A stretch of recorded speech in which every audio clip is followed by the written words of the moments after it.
Alright, today we are looking at Thomas the tank engine in the railway series.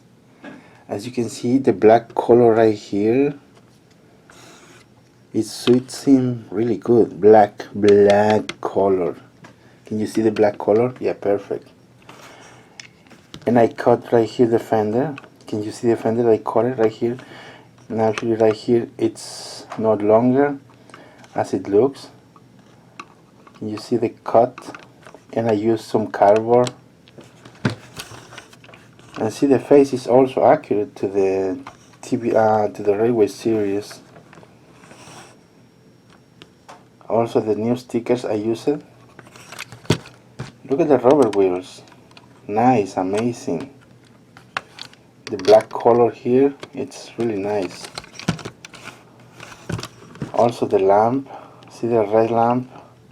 Actually I painted white with the red in the middle. What do you guys think? Nah, just messing with you guys.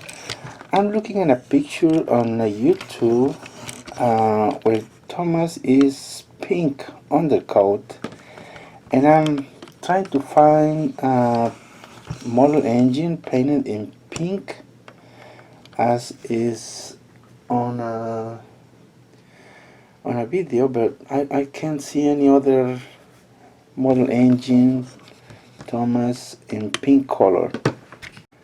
There is only one model that is in a full pack of Thomas the tank engine. I think it's sold in Japan or China, I don't know, but it's not actually Trackmaster. And anyways, I'm gonna try to make paint Thomas in pink, and as you can see, the pink is on the lining and the numbers are not showing on the pictures, so I will try to do my best just to paint in Thomas in pink color. Alright, hope you like it. Thanks.